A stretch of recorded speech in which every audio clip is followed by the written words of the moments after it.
It is only and only up to you to make those healthy choices today. No, I'm not just talking about healthy choices for your body. I am talking about healthy choices for your mind.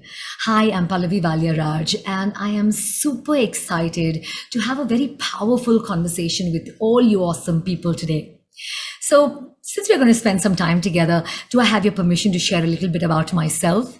As a professional, I have been a multi-award winning celebrity MC, a global communications trainer and coach.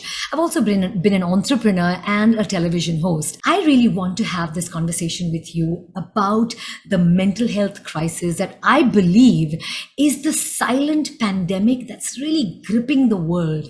Okay. And as a person who has fought depression not once or twice but 4 times in my life, I definitely want to be able to share ways that you can overcome those mental health challenges if you are going through any.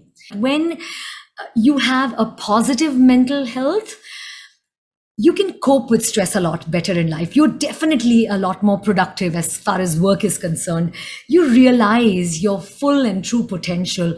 You start making those meaningful contributions, whether it is to yourself, your family, your friends, school, college, your community, the society around you, everywhere. Okay. And I think that is priceless. Now, I need you to know something before we even move any further, that poor mental health is not your fault, and no one is to blame for it. Statistics say that an estimated 13% of adolescents aged 10 to 19 years are diagnosed with mental health disorders. Okay. Suicide. Yes, you heard me right. Suicide is the fourth leading cause of death amongst the 15 to 19-year youngs. In India, 27 to 28 adolescents and young adults succumb every single day to something or the other: stress, panic attacks, depression, and so many other mental health disorders. And this most certainly happens because we're not willing to address mental health in a normal way.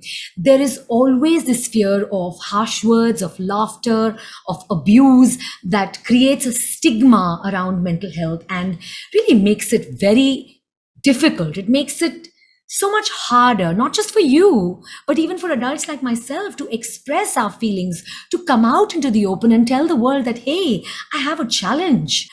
Please know this, that whatever you've gone through in the past close to about 2 years and are still going through are unprecedented times, guys.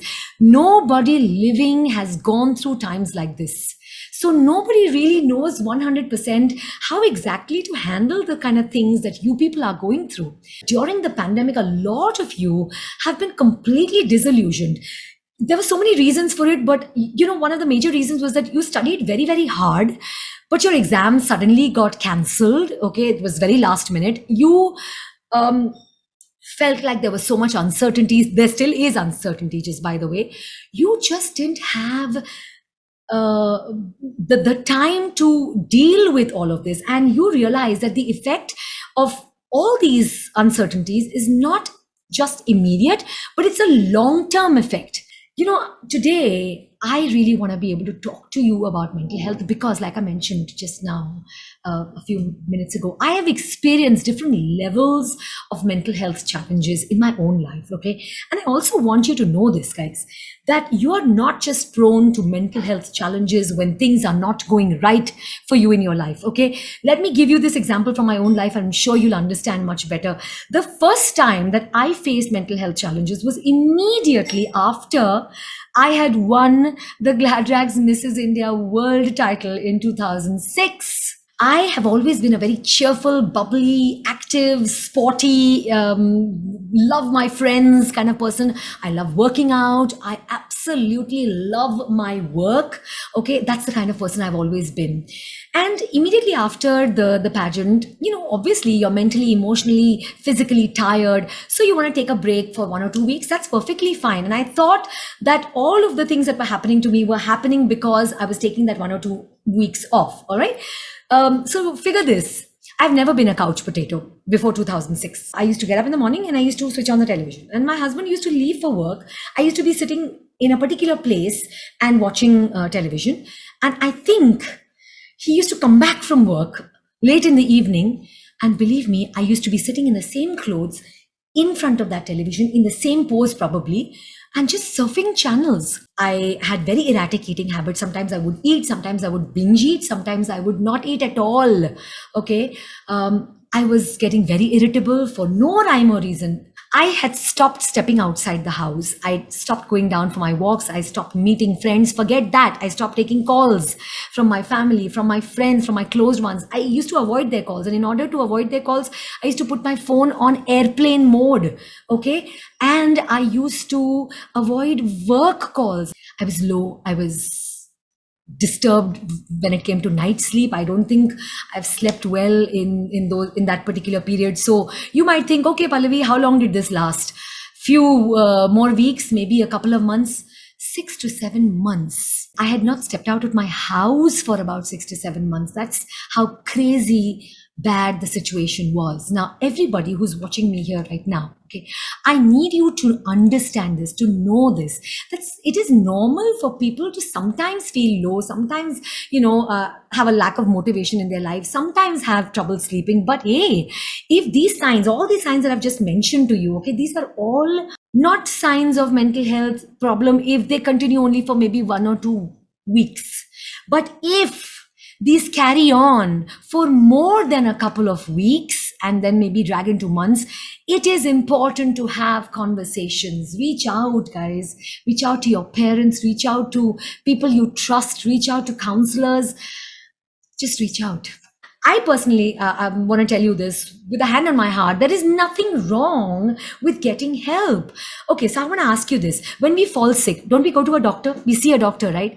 It is the same thing with mental health as well. Why are we treating it any differently? Okay, so just a quick reiteration. If you kids are seeing yourself feeling down and low and exhausted and hopeless and tearful and very, very emotional all the time, if you're showing sudden changes in your behavior, if your eating patterns, sleeping patterns are disturbed, if you're, not performing at the best of your capability in school, suddenly you're fighting with your besties, you're avoiding your friends, in fact, you have some physical ache or pain somewhere in your body, you're just being very, very aggressive. Oh my God, all of these are things that that should put the red flag up for you.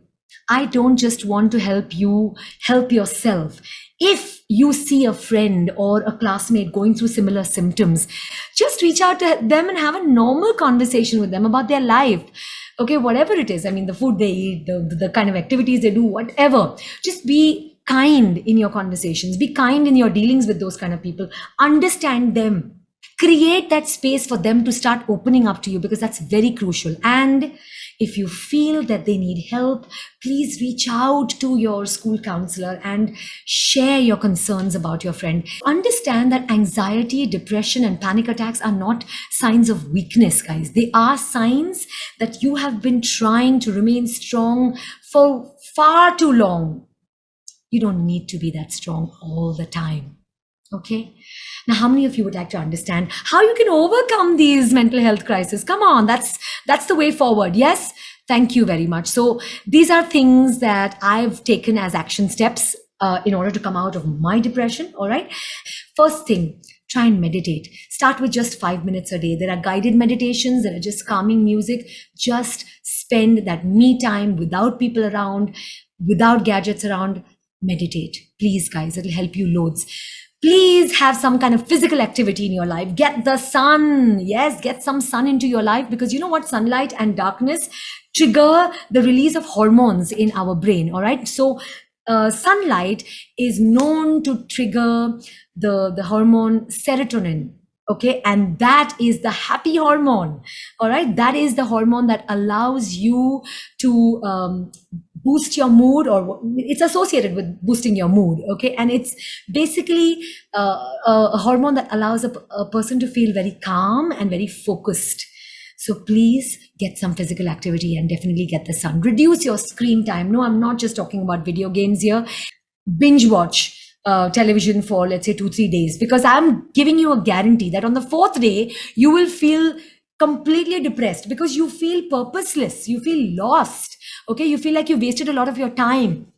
Social media is basically a place where people share the highlights of their lives. And when we go through those feeds, we start comparing our normal everyday life to the high points in other people's lives. And that's where the challenge starts, because suddenly you feel like a loser. Suddenly you feel like you're missing out.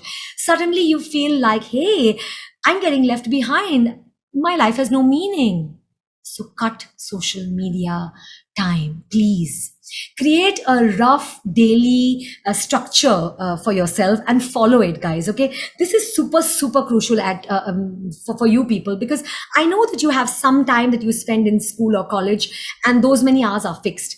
After that time, the number of hours that you have, break it down, have that structure in place. Okay, 1 hour is my free time, me time. I will do the stuff that I love doing at that point in time. 2 hours of study after that. Then after that, I'm going to take a 1 hour physical activity break. I'm going to go to the gym, or, run, or do something where I'm just going to feel physically elated. Okay. Half an hour of time with my friends. I want to chit chat. I want to gossip. Half an hour of family time. So, so important. So put that structure in place. This is my sleep time. I must sleep by this time. I must get up by this time. Put that structure in place. Believe me, it will make you feel like you have more control over your life. Have family time. If your family says they're super busy, demand that time from them. It could be dinner time where everybody has dinner together, but some families cannot. So I would suggest that allocate 30 minutes a day minimum to just spending time with your family. You all could play a board game together. You all could just sit around and talk. You all could just discuss, how your days were, your high points, your low points. You all could just laugh together, but without the television and without any gadgets. It's just you people as a family. Okay. Another wonderful way is getting a good night's sleep. I know that at your age, sometimes you want to stay awake late into the night, but guys, sleep is not just important at all ages, especially so at your age. Super, super important. Okay. This is one thing that has helped me get through my troubled times so much. Okay, writing a journal. I don't just mean a diary or a journal. You can even write on loose sheets of paper. Just express yourself completely and fully on those sheets of paper. So my suggestion for you is keep about 15 to 20 minutes in a day. It could either be just before you go to sleep, so that you kind of put all that clutter out on paper and then you sleep peacefully. Or if you start your day, like get out of your bed and just do about 15 to 20 minutes of writing. So when you put stuff down on paper, there's a lot of clutter, there's a lot of noise, which is actually releasing on paper. And you will see for yourself that you will be a lot more focused, a lot calmer, or you will feel a lot lighter when you do this. One final thing I want to share with you: please have conversations with people. Have a safe person that you can rush to, no matter how big or how small the stuff you want to discuss. A safe person is somebody that you know is an adult, somebody your parents know as well, somebody you connect with, and yes, most certainly somebody who listens to you without any judgment. This person does not need to be your family, does not need to be your family, distant family either. Definitely does not need to be your parents. Apart from them, some adult who they know and they trust and you connect with, who is your safe haven, so to speak. Okay, just go and pour your heart out. All right. How many of you would really like to take some action and commit to taking baby steps, at least one step to begin with? Yes. Thank you very much. If you can promise yourself that, trust me, that's all you need, guys, to live your awesome life.